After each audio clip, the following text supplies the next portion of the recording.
현재 시각 12시 30분입니다.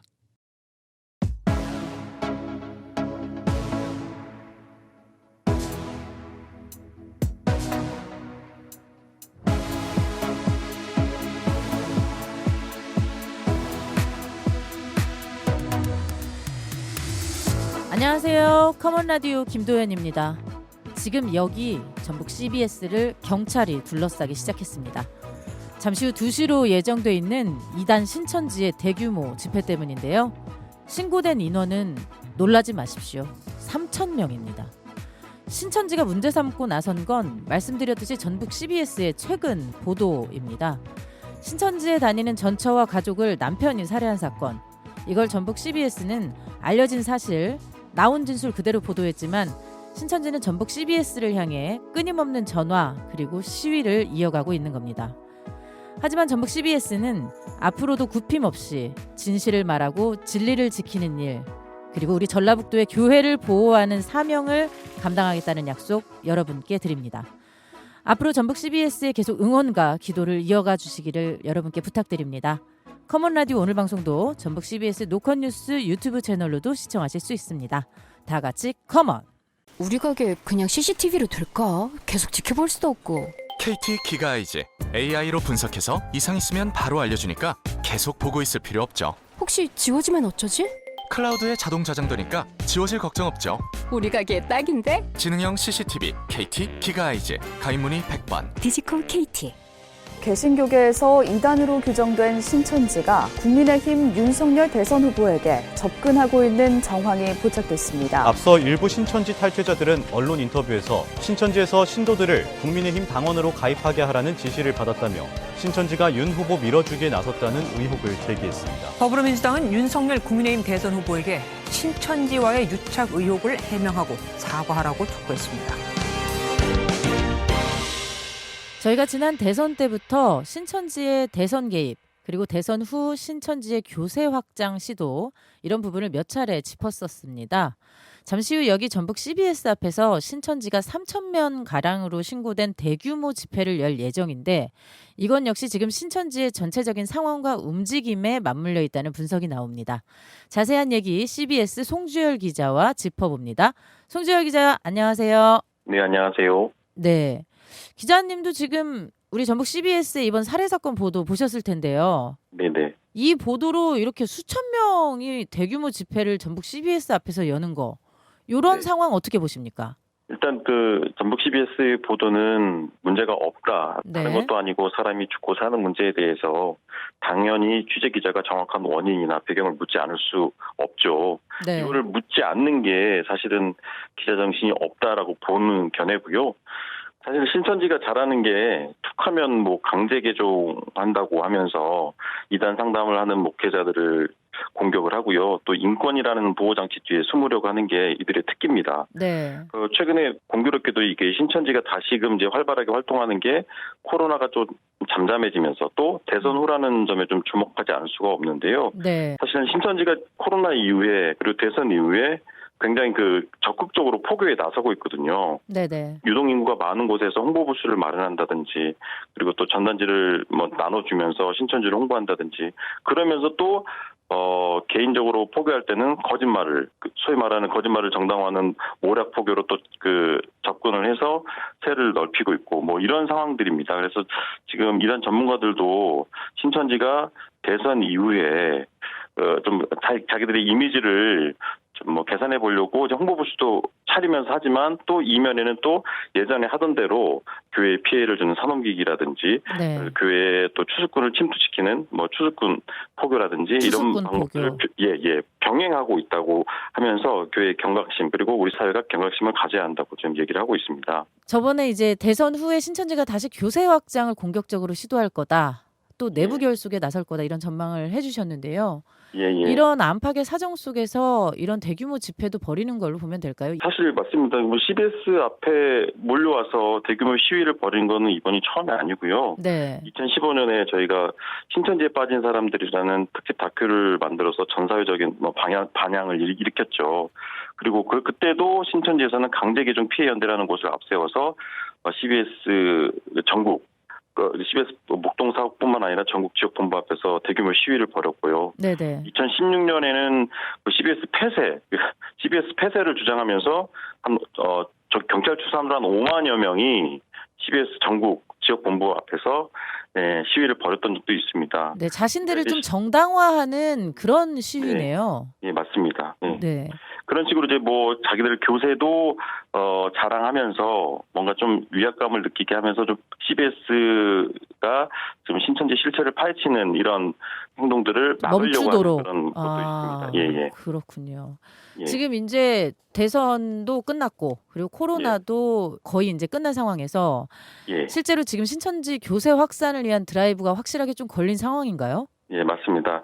그 신천지에 빠진 아빠들이 같이 그 단톡방에서 그 자기들의 자기들 신천지 빠진 아내 그리고 또 신천지로 인한 고통을 호소하고 있는데요. 뭐 자세히 알려드릴 수는 없지만은 네. 최근에 그 신천지에 빠진 아내들이 아침 일찍 나가서 저녁 늦게 들어온답니다.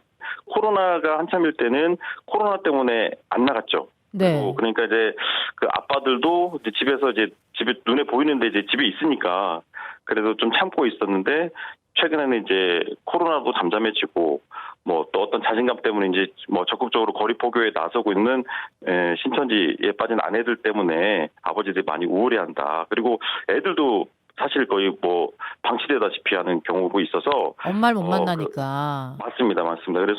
그래서 이제 그 아빠들이 단톡방에서 이제 주고받는 대화들이 뭐냐면 이만희가 죽을 때까지만 버티자.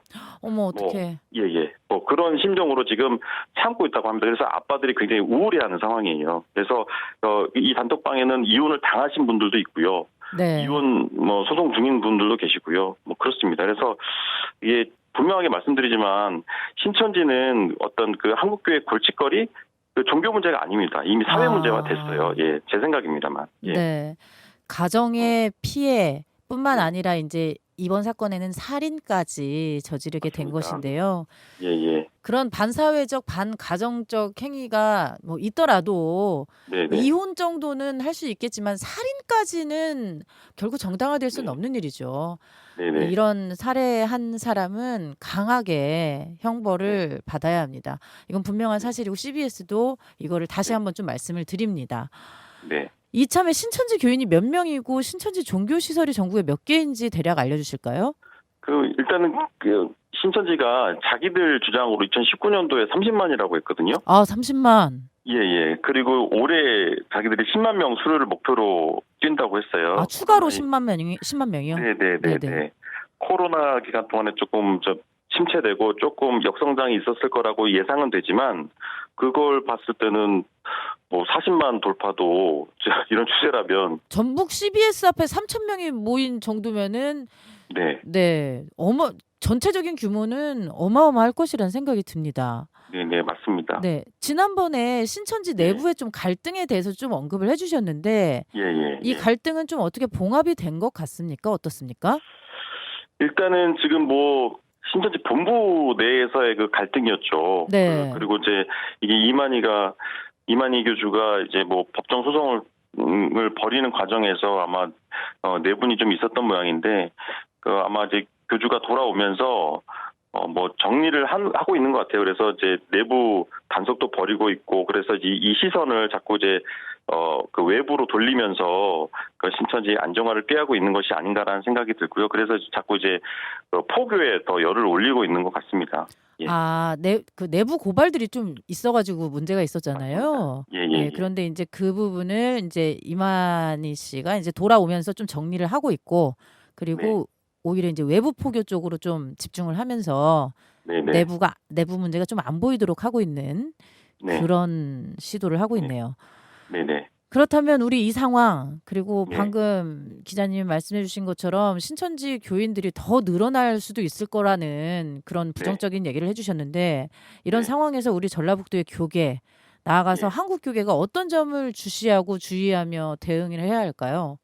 전북 지역 교계와 한국 교회가 사실은 신천지 피해자들에게 영적인 안전망을 넘어서 피해자들이 다시 회복할 수 있도록 힘과 용기를 주셔야 된다고 생각을 해요. 네. 사실 우리 교회에는 신천지가 없을 거야. 피해자가 없을 거야. 이렇게 모른 척만 하실 게 아니라 실족한 한 영혼을 살리는 것이 가정을 살리는 거고 교회담을 회복하는 거고 사회를 건강하게 하는 일이다. 이게 교회의 사명이다라는 생각이 듭니다. 그리고 또 한마디 더 덧붙이자면 이단 사역자들이 참 귀한 사역을 하거든요. 네. 이런 신천지에 빠진 사람들을 또 구출해내는 거죠. 영혼을 살리는 거죠. 그리고 또 피해자들의 어떤 상담, 심리 상담이나 이런 부분들, 그리고 한 교회 피해를 줄이려고 이제 예방 활동을 하는 것들 굉장히 중요한데, 열악한 환경 속에서도 사명을 감당하시는데 좀 여력 있는 교회들이 이분들도 조금 생각을 해주셔서 이분들이 어찌 보면은 그 신천지의 반사회적인 부분들 그리고 또 한교회 피해들을 최소화하는 데 있어서 최전방에 있는 분들이거든요. 네. 이분들에게도 좀 관심을 갖고 격려를 해주셨으면 하는 생각입니다. 네. 뭐 한 사람 한 사람, 우리 교인 한 사람 한 사람을 좀 자세히 들여다보고 관심을 좀 가져주면 된다. 뭐 이런 말씀으로 한번 이해를 해봅니다. 관심이거든요. 관심. 네. 결국엔 관심입니다. 예. 네. 기자님 오늘 관심에 대한 얘기 여기까지 듣겠습니다. 네. 감사합니다. 지금까지 CBS 송주열 기자였습니다. 와우. 먼저 6개의 주요 뉴스로 전북의 오늘을 읽습니다. 커먼 라디오 핫6. 전북 지역에 오늘 천둥과 번개를 동반한 비가 내리겠습니다. 예상 강우량은 5에서 40mm로 지역별 편차가 크겠습니다. 내일은 가끔 구름 많겠고 모레는 대체로 맑겠습니다. 이번 주 동안 낮 기온이 계속 오르면서 무더위가 기승을 부릴 전망입니다. 정부가 다주택자에게 높은 취득세를 매기기로 했습니다. 하지만 비수도권에 있는 투기 조정 대상 지역에서 공시가격 1억 원 이하의 집을 추가로 갖는 경우에는 1주택자로 본다는 부동산 대책을 내놨는데요. 이 때문에 투기 대상이 비수도권 주요 도시로 넓어질 수 있다는 우려가 나오고 있습니다. 특히 전주가 조정 지역에서 해제될 거란 전망이 있어서 다주택자 요건을 완화하는 정책까지 겹쳐 외지의 투기 세력 유입 우려가 커지고 있습니다. 전북의 수건 사업인 새만금 국제공항 건설 사업이 본격적으로 추진됩니다. 국토부가 2년 뒤 착공해 오는 2029년에 개항하는 계획을 최종 확정했습니다. 새만금 공항은 군산공항 서쪽 1.35km의 민간공항으로 지어지고요. 200명이 탑승하는 항공기가 뜨고 내리는 길이 2,500m 활주로 1개와 여객, 화물터미널 등을 갖추게 됩니다. 반면 환경단체는 새만금 국제공항이 군산 미군공항에 귀속될 것이라며 사업을 즉각 철회하라고 요구하고 나섰습니다. 새만금 신공항 백지와 공동행동은 새만금 국제공항은 미국의 대중국 전쟁기지 확장 사업이라며 소파 조약에 따라 언제든 신공항을 미군에게 공여할 수밖에 없는 상황이라고 주장했습니다. 내일 출범하는 민선 8기에 전북 도정의 청사진이 제시됐습니다. 전라북도지사직 인수위원회는 민생과 경제 살리기를 도정 제1과제로 제시했는데요. 대기업 유치를 통해 침체된 전북의 성장 동력에 불을 붙이고 양질의 일자리를 창출하겠다는 계획입니다. 도정 목표로는 도민경제 부흥과 농생명산업 수도 그리고 새만금 도약 등을 제시했고요. 핵심 전략으로는 주력산업 대전환과 새만금 복합도시 조성 등을 꺼내들었습니다. 승용차를 제대로 수리해주지 않는다는 이유로 휘발유통을 들고 가 불을 지르겠다고 협박한 50대가 어제 경찰에 체포됐습니다. 직원의 신고를 받고 출동한 경찰에 의해 체포된 A씨는 6번이나 수리를 맡겼으나 해결되지 않았다면서 직원들이 자꾸 변명해 화가 났다는 취지로 진술한 것으로 전해졌습니다. 교도소 수용시설이 비좁은 탓에 정신적 고통을 겪었다고 주장하는 출소자에게 국가가 손해를 배상해야 한다는 법원 판결이 나왔습니다. 전주지방법원 민사 11단독은 교도소 과밀 수용으로 인간다운 생활을 하지 못했다고 주장하는 A씨가 국가를 상대로 청구한 손해배상 소송에서 국가가 500만 원을 배상하라며 원고의 승소 판결을 내렸습니다. 지금까지 커먼라디오 핫6 아나운서 양송이었습니다.